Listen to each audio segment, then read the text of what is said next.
Maeglin, welcome to the Tolkien Lore Channel. I'm the Tolkien Geek, and continuing my Silmarillion Synopsis series, we are now at Quintus Silmarillion, Chapter 17 of Maeglin.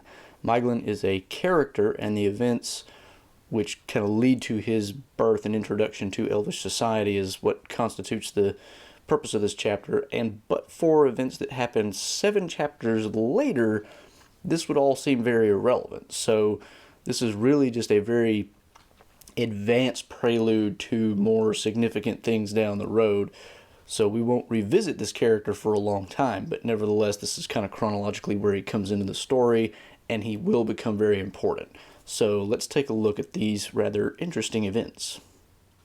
When Turgon finally led his people to Gondolin, which he had finally completed after 250 years of construction, his sister Arathel went with him. But Arathel, after a while, became rather tired of being in this relatively confined space, wanted to wander the woods again, visit, other elves that she knew. Turgon had a policy, of course, nobody leaves Gondolin. He wanted to make sure it maintained absolute secrecy. And she complained, "Don't you trust me?" And he's like, "Well, I trust other people less, and what I'm not worried so much about you as what other people might do." Nevertheless, she keeps bugging him, and he finally gives in and says, "Okay, fine, you can go visit Fingon only," because that's Turgon's brother. "But I foresee that this will probably lead to bad things for both of us." She kind of replies, "You're not the boss of me, I can go wherever I want." Turgon tells the escorts that he sends with her, "Lead her to Fingon if you can, but if she just absolutely refuses, just make sure you stick with her, don't lose her." Sure enough, after she leaves, she ends up turning south towards Doriath with the intent of going to the east of Beleriand, where the Sons of Feanor are, because she wants to visit them. The escorts try to persuade her not to do this. She's too much of a hardhead to listen. They move towards Doriath, and the March Wardens there basically say, "You're not of the Sons of Finarfin, you're not with the elves that we actually like, so you can't come into Doriath.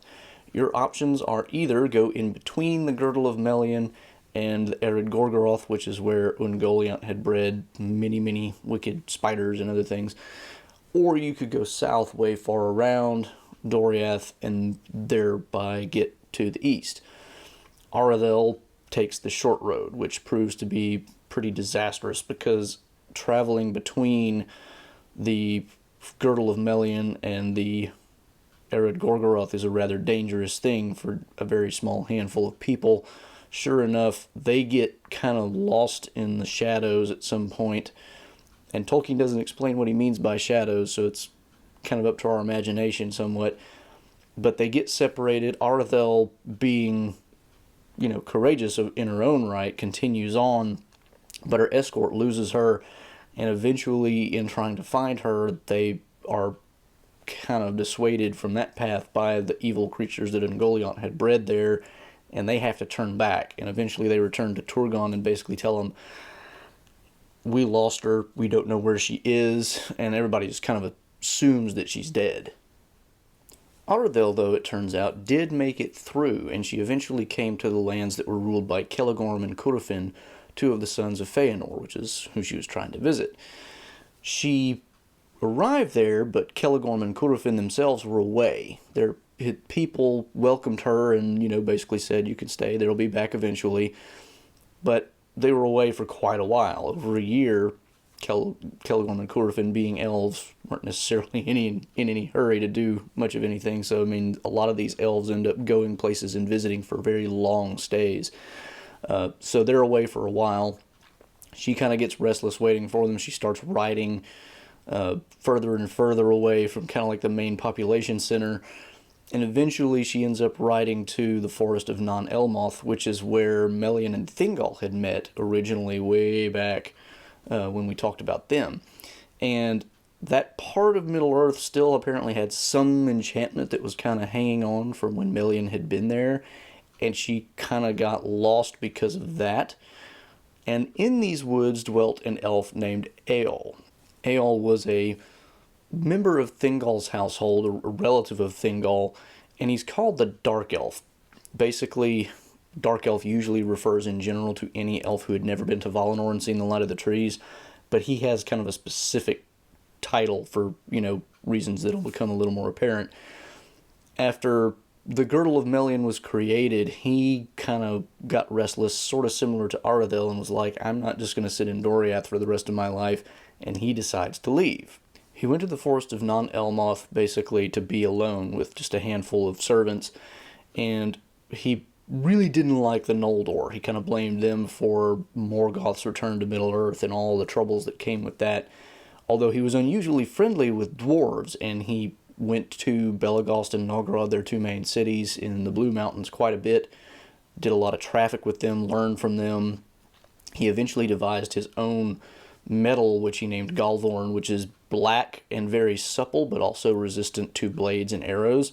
So he's kind of a unique elf in that way, and it also tells us that he's eventually kind of stunted because of all the time he spends bent over his forge.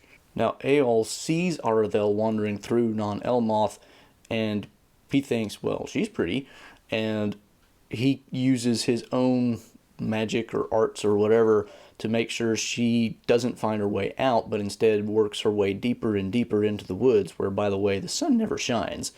That's one of the elements that goes into his being called the Dark Elf. But basically deeper into the woods so that she eventually comes to his house, and she does.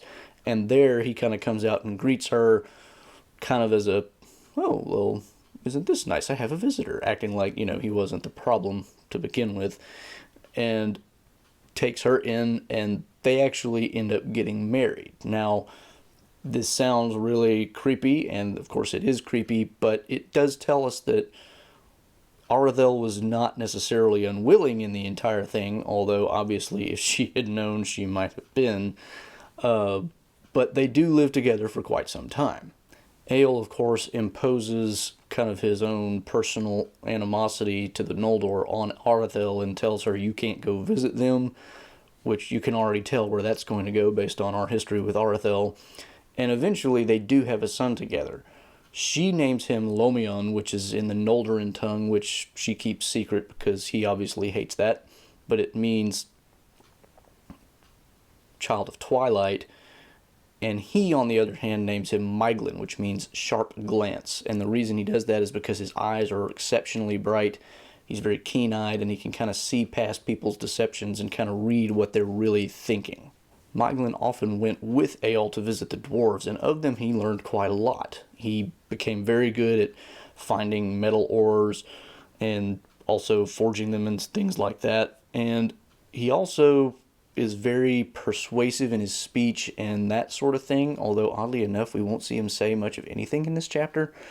But he loves his mother more than he loves Eol, and often would listen to her stories of the Noldor, and particularly of things back in Valinor, and to stories of Gondolin, which she would never reveal the location of, but he always took great interest in the stories of Gondolin, and it tells us especially the fact that Turgon died without a male heir and only had a daughter. Why he took special interest in that, we can guess. At any rate, he eventually tells his father, Eol, that he wants to visit the Noldor, and Eol, of course, blows his lid. Basically says, you're not doing any of that, and you're staying right here, and if you try to escape, I will basically put you in chains to make sure you don't get out. Maeglin never goes with him to the dwarves' places again, and basically he starts plotting how he's going to escape. At some point, as was customary between the dwarves and Eol, the dwarves invited him to a feast, and so he goes off. Maeglin then talks to Aradel and basically says, this is our chance. He's going to be gone for a while. Let's leave and seek out Turgon in the hidden city of Gondolin and escape. I can't learn anything more from him or the dwarves anyway, and we're just stuck here. Aradel agrees, because by this point she wants to see Turgon again. And what they do is they tell Eol's servants, we're going to visit the sons of Feanor, which of course is not true. They're actually going a completely different direction.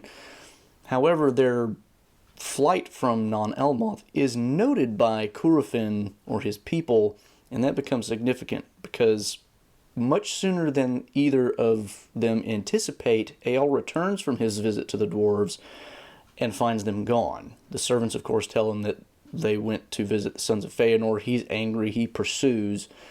He runs into Curufin's riders, who then take him to Curufin. And Curufin's like, "What are you doing here, Dark Elf?" Not particularly in nice terms either. He basically says, "Well, I heard that my wife and son came to visit, and so I came to join them," trying to be as polite as possible and not get himself into deep trouble, although not really disguising his dislike for the Noldor either. And Curufin basically says, "Oh, that's funny because they're not here. They went that way towards Doriath." And Curufin, is being really condescending the whole time.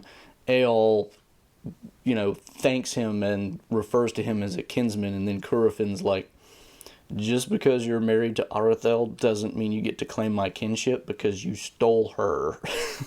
And you did it without, getting any kind of permission or dowry or anything like that. So don't even go there. And he also tells Eol, "You could pursue her, but I would warn you against it. You should go back to your home, because if you go after her now, I foresee that you will never come back." Eol doesn't care. He pursues.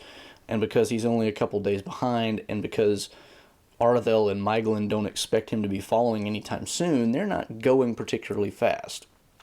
So when they finally reach the secret entrance to the city of Gondolin, he is just catching up, and he catches sight of them entering, and they don't realize it, which is partially because he was like getting kind of close, and then their horses, made some noise, and he found in that way being very quiet and stealthy. So they get back into Gondolin, and he is basically hot on their heels. When they come into the city, Turgon, of course, is overjoyed with Arathel's return, very happy to see Maeglin, who he now has a nephew, which, he didn't before. Maeglin, on the other hand, is most interested in Idril, who is Turgon's daughter, which, of course, would be his first cousin. That becomes an issue later as well. Eol, of course, finding the secret entrance, also is taken before Turgon after basically saying, "I'm coming here after my wife, Arathel." This is told to Turgon before he's brought in, and Turgon's like, "What?" Arathel's in her mind thinking, "Oh, he followed us." But she admits, "Yes, he is my husband." And so they bring him forward. Turgon basically greets him as a kinsman, basically being very nice, and says, "You're welcome to stay here in honor, but you can't leave because it's Gondolin and it's a hidden city, and I don't want anybody getting out." Eol, of course, is not about to let that happen. He's like, "I don't acknowledge your law. You Noldor are all usurpers, and this was all the land owned by Telerin elves before you came back here, so, I don't care about that." And he's like, "I'm going to go, and I'm going to take my wife and my son with me."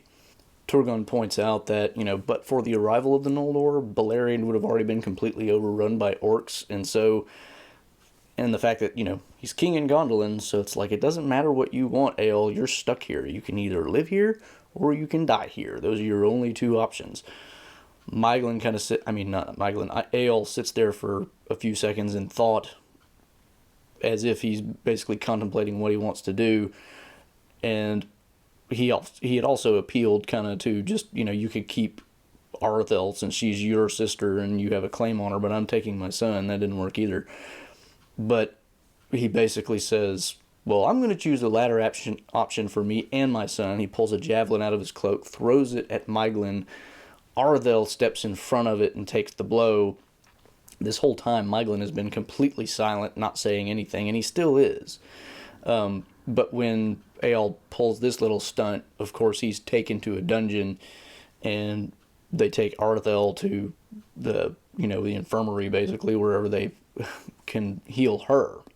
The next day, Eol is brought to the judgment seat of Turgon, and Arathel and Idril both beg for pity on Eol, basically saying, don't put him to death. Arathel's still alive. Unfortunately, it turns out the spear tip was poisoned, and that night Arathel gets really, sick and dies. And so Turgon's like, "Okay, never mind mercy, we're going to kill you." So the next day, they take him to this really sheer drop from the walls of the city, and they're going to throw him over. That's their mode of execution. And Maeglin, through all of this, is still not really saying anything, and Eol basically calls him a traitor to his kin and all this stuff, and says, you know, may you fail of all your hopes here, and I curse you to die the same death as me. So then they just throw him over. Everybody, of course, is thinking, well, that was totally justified, but Idril is kind of troubled in her mind, and she's not too keen on Maeglin. And it turns out she has pretty good reason to be that way, because he becomes, very prominent in the culture there in Gondolin. He's very good at mining. He makes the armory better. He does a lot of things. He's also very high up in the king's councils because of his persuasiveness. But he's harboring a love for Idril, and it tells us that not only is it against the Noldorin culture to marry kin that close, but up to that point, nobody had ever wanted to. And so they all kind of see it as something that's twisted, not quite right, some kind of a fruit of the kinslaying at Alqualondë, although it's not explained why that would be. And in any event, even if these things were not the case, Idril doesn't like Maeglin at all, and likes him even less because of his love for her. And so because of this, Maeglin is just kind of nursing this, desire that he can't fulfill, and he just turns his energy into any kind of way he can gain power within Gondolin society. And it tells us that thus, within the bliss of Gondolin, a seed of dark evil was sown. And that's where it leaves us. So now we've been introduced to Maeglin, who, as I mentioned earlier, won't really become relevant again for another 6 or 7 chapters. So, just store this away in your memory for a while. Be ready when this comes up again, but it will be crucially important much later in the story. So we do have to, go over this. Hope you enjoyed that. Hope you found it entertaining and informative for those of you who have had difficulty with the Silmarillion. As usual, of course, I will link to the Silmarillion Synopsis playlist in the description below, so you can catch up on all the videos if you're just joining. And for other things, you can find me on Twitter at JRRTLore. You can subscribe to the channel here. You can patronize me on Patreon here. And you can find a couple of my previous videos here. Until next time, I'm the Tolkien Geek, signing out for the Tolkien Lore channel. Namarie.